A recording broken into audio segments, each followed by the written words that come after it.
اور آگے بڑھیے، عمر فاروق کا دور ہے، رات میں جب ساری دنیا اپنے بستر پہ سو رہی ہے، امیر المومنین راتوں میں اٹھ کر کے اپنے مدینہ کے گھر گھر کا چکر لگا رہے ہیں، کہیں کوئی بچہ بھوکا تو نہیں ہے، کہیں ایسا تو نہیں کہ کسی گھر میں اناج کی کمی ہے، کہیں ایسا تو نہیں کہ کسی گھر میں فاقہ ہو رہا ہے۔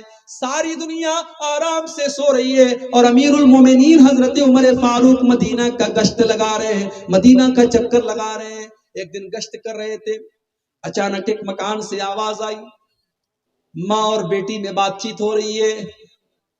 اس گھر میں دودھ کا کاروبار ہوتا تھا، ماں اپنی بیٹی سے کہہ رہی ہے کہ بیٹی جلدی سے اٹھ کر کے دودھ میں پانی ملا دے، صبح ہم کو دودھ بیچنے جانا ہے۔ بیٹی کہتی امی جان آپ نے سنا نہیں، امیر المومنین حضرت عمر فاروق کا آرڈیننس آیا ہے، ان کا قانون آیا ہے، ان کی طرف سے یہ اعلان آیا ہے کہ دودھ میں پانی ملانا جرم ہے، اپرادھ ہے اور اس کی سزا ملے گی۔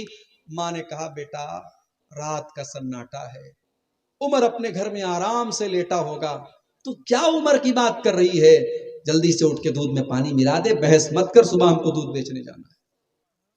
ماں نے یہ جواب دیا۔ بیٹی کہتی امی جان آپ نے بالکل صحیح کہا، حضرت عمر فاروق تو اپنے گھر میں آرام سے سو رہے ہوں گے، اے امی جان مجھے بس ایک سوال کا جواب دے دیجئے، اگر عمر ہم کو نہیں دیکھ پا رہے ہیں فَرَبُّ عُمَرَ يَرَانَا، عمر کا رب تو ہم کو دیکھ رہا ہے، عمر نہیں دیکھ رہا ہے، عمر کا رب تو دیکھ رہا ہے۔ امی جان کل اللہ کی بارگاہ میں جب اللہ ہم سے پوچھے گا اور آپ سے پوچھے گا کہ تو میرے بندوں کو شدھ اور اصلی دودھ کے نام پر ملاوٹی دودھ بیچتی تھی، امی جان ہم کیا جواب دیں گے؟ امی جان یہ کام آپ مجھ سے مت کروائیے، اگر عمر نہیں دیکھ رہا ہے تو عمر کا رب ہم کو دیکھ رہا ہے۔ ماں خاموش ہو گئی، ماں چپ ہو گئی۔ حضرت عمر نے مکان کا نمبر نوٹ کر لیا، مکان کا نمبر نوٹ کر لیا، مکان کا لوکیشن نوٹ کر لیا۔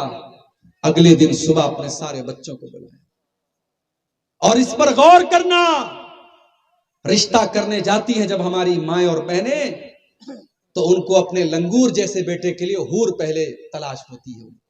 لڑکا بیچارہ جتنا بھی لنگور ہو لیکن اس کے لیے حور چاہیے، خوبصورت بہو چاہیے۔ دینداری کون دیکھتا ہے بھائی؟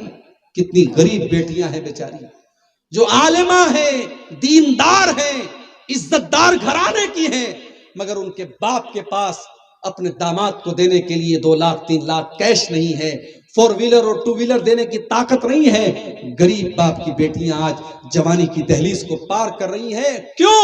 کیونکہ ہم جب رشتہ دیکھنے جاتے ہیں اور رشتہ کرنے جاتے ہیں تو ہماری نظر پہلے دولت پر ہوتی ہے، خوبصورتی پر ہوتی ہے۔ میرے بھائیوں جب ہم نے رشتے کی شروعات ہی دینداری پر نہیں کی ہے تو پھر اگر گھر کو بگاڑنے والی بہو آتی ہے، ساس سے جھگڑا کرنے والی بہو آتی ہے اور شوہر پر حکم چلانے والی بہو آتی ہے تو ہمیں حیرت نہیں کرنا چاہیے۔ ہم اگر ببول کا پیڑ بوئیں گے تو آم نہیں نکلے گا، ہم نے آم کا پیڑ ہی نہیں بویا، ہم نے بویا ببول کا پیڑ ہے تو آم کہاں سے نکلے گا؟ ہم نے بنیاد ہی غلط رکھی ہے، ہم نے رشتے کی بنیاد کیا رکھی؟ حضرت عمر فاروق اپنے گھر میں اپنے بچوں کو بلاتے ہیں، میرے بچوں میں کل رات میں ایک لڑکی کی آواز سن کے آیا ہوں، مجھ کو نہیں پتا کہ وہ لڑکی خوبصورت ہے کہ نہیں ہے، مجھ کو یہ بھی نہیں پتا اس لڑکی کا خاندان کیسا ہے، مجھ کو یہ بھی نہیں پتا کہ اس لڑکی کی تعلیم کتنی، وہ کتنی پڑھی لکھی ہے، مگر مجھے اتنا ضرور پتا ہے کہ وہ لڑکی دیندار ہے، وہ اللہ سے ڈرنے والی اور اللہ سے خوف کھانے والی، اور اللہ کا خوف اس کے دل میں ہے۔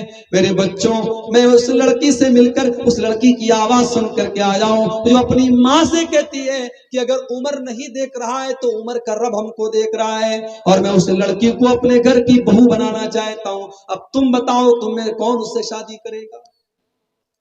آج کے دور کے لڑکے ہوتے تو کہتے کہ اچھا آپ نے بس آواز سن لی اور ہم شادی کر لیں، اتنا آسان کام سمجھ رکھا ہے آپ نے۔ آج کل تو ماشاءاللہ شادی کے پہلے جب تک رات بھر بات نہ ہو تب تک شادی نہیں ہوتی۔ ہمارے پاس لوگ سوال کرتے ہیں مولوی صاحب منگیتر سے بات کرنا کیسا ہے؟ اب موبائل سب کے پاس آ گیا بھائی، یہاں تو رشتہ لگتا ہے لوگ فوراً موبائل نمبر مانگ لیتے ہیں لڑکی کا، بات چیت شروع کر دیتے ہیں، اور کچھ تو اس حد تک چلے جاتے ہیں کہ اللہ معاف کرے. وہ یہ سمجھتے ہیں بس منگنی ہو گئی, رشتہ لگ گیا, اب مجھے سارے ادھیکار حاصل ہو گئے. معاف کیجئے, منگیتر آپ کے لیے غیر محرم ہے. جب تک نکاح نہ ہو جائے آپ کے لیے غیر ضروری اس سے بات کرنا. بھئی کبھی کوئی ضرورت پڑ گئی, کوئی بات پڑ گئی, آپ نے بات کر لیا, آپ رات رات پر موبائل سے چپکے ہوئے ہیں اور پیار محبت کی باتیں ہو رہی ہیں, پھر ملاقات بھی ہو رہی ہے اور آپ بالکل بیوی کی طرح اس سے ٹریٹ کر رہے ہیں, یہ حرام ہے اور یہ زناکاری اور بدکاری کو دعوت دینے والی چیز ہے. معاف کیجئے میرے بھائی, منگنی کر دینے سے وہ لڑکی آپ کے لیے جائز نہیں ہو جاتی. جب تک نکاح نہ ہو جائے تب تک وہ آپ کے لیے جائز نہیں. تو آج کا نوجوان ہوتا تو کہتا کہ ارے آپ نے ایک آواز سنی اور ہم شادی کر لیں. کوئی تیار نہ ہوتا. مگر حضرت عمر کے بیٹے حضرت عاصم نے کہا اے ابا جان, اگر آپ نے دیکھا ہے کہ وہ لڑکی دیندار ہے, شکل و صورت سے اور اس کے خاندان سے اور اس کی دولت سے مجھے کوئی مطلب نہیں, اگر واقعی میں وہ دیندار ہے اور ایمان والی ہے اور تقوی والی ہے تو ابا جان میں اس سے نکاح کرنے کے لیے تیار ہوں. اور حضرت عمر کی بہو بن کر کے وہ عورت آتی ہے. اور میرے بھائیوں, جب گھر میں دیندار عورت آتی ہے تب گھر کو چار چاند لگ جاتے ہیں. وہ عورت حضرت عمر کی بہو بنتی ہے اور پھر اسی عورت کی نسل سے آگے چل کر کے اللہ کا ایک نیک بندہ پیدا ہوتا ہے جسے دنیا عمر بن عبدالعزیز کہتی ہے. اور حضرت عمر فاروق کا ان کا دوسرا روپ دنیا کہتی ہے کہ دوسرا عمر دنیا کو اگر ملا تو عمر بن عبدالعزیز کی شکل میں ملا. میرے بھائیوں, جب نیک اور دیندار بیوی گھر میں آتی ہے تو گھر کو چار چاند.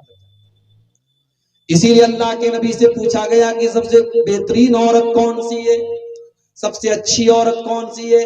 آپ نے فرمایا التی تسرہ اذا نظر, جب شوہر دیکھے تو خوش ہو جائے. بہترین عورت وہ ہے کہ شوہر دیکھے تو خوش ہو جائے. یہاں تو بیوی جلسے میں جا رہی ہے تو پوری بن سور کے جا رہی ہے, شادی میں جا رہی ہے تو بالکل نئی والی ساڑی نکال کر کے اور پورا میک اپ کر کے اور 1 گھنٹہ آئینے کے سامنے بالکل اپنے چہرے پر دنیا بھر کے میٹیریل لگا کر کے. اور بعض عورتیں تو اتنا اپنا رنگ بدل لیتی ہیں کہ ان کے موبائل کا فیس لاک جو ہوتا ہے وہ موبائل بیچارہ ان کو نہیں پہچانتا کہ کون آ گیا. معصوم بچے ماں کو نہیں پہچانتے یہ کون سی عورت میرے گھر میں آ گئی. اتنا میک اپ کر کے اپنے آپ کو بدل لیتی ہیں. شادی کے لیے اتنا میک اپ ہو رہا ہے, پارٹی میں جانے کے لیے اور گھومنے پھرنے کے لیے اتنا میک اپ ہو رہا ہے. اور شوہر بیچارہ جب گھر میں آتا ہے تو وہی پسینے کی بدبو ہوتی ہے, وہی مسالے کی مہک ہوتی ہے, وہی تیل سے سنا ہوا بدبودار کپڑا ہوتا ہے. میری ماں اور میری بہنوں, آپ کی زیب و زینت شادی کے بعد آپ کی زیب و زینت کا حقدار آپ کا شوہر ہے. اگر شوہر کے لیے آپ نے اپنے آپ کو سجایا اور سنوارا نہیں ہے تو معاف کیجئے, آپ ایک بیوی کا حق ادا نہیں کر رہی ہیں. اللہ کے نبی نے فرمایا بہترین عورت وہ ہے کہ شوہر دیکھے تو خوش ہو جائے. وَتُطِيعُهُ إِذَا أَمَرَ, اور شوہر جب کوئی حکم دے تو بیوی مانے. وَلَا تُخَالِفُهُ فِي نَفْسِهَا وَمَالِهِ بِمَا يَكْرَهُ, اور شوہر کی فرما برداری کرے اور اپنی عزت و آبرو کی حفاظت کرے اور شوہر کے مال کی حفاظت کرے. آج ایسی عورتیں ہمارے گھروں میں آ جائیں تو گھروں کو چار چاند لگ جائیں. آج جانتے ہو لوگ انویسٹمنٹ کرتے ہیں اولاد کے لیے. پیسہ ہے نا, لوگوں کے پاس دولت ہے, کوئی بیرپور میں زمین خرید رہا ہے, کوئی نیپال میں دکان لگا رہا ہے, کوئی کہیں پر پیسہ لگا رہا ہے. لوگ انویسٹمنٹ کرتے ہیں, زمین خریدتے ہیں, جائیداد خریدتے ہیں اپنے بچوں کے بھوشیہ کے لیے, اپنے بچوں کے فیوچر کے لیے. میری ماں اور بہنوں اور میرے بھائیوں, اگر آپ اپنے بچے کا فیوچر بنانا چاہتے ہیں, اگر آپ اپنے بچے کا بھوشیہ بنانا چاہتے ہیں, اگر آپ یہ چاہتے ہیں کہ آپ کا بچہ آپ کے بعد بھی چین اور سکون کی زندگی گزارے, تو سب سے پہلا کام آپ یہ کیجئے کہ آپ دیندار بن جائیے, آپ نیک بن جائیے. ماں باپ کی نیکی کا بدلہ ان کی اولاد کو ان کے مرنے کے بعد بھی ملے گا. اگر آپ نیک بن جائیں, اگر آپ دیندار بن جائیں, ماں اگر دیندار بن جائے, باپ اگر دیندار بن جائے, تو اس کی نیکی کا بدلہ اس کے بچوں کو اس کے مرنے کے بعد بھی ملے گا.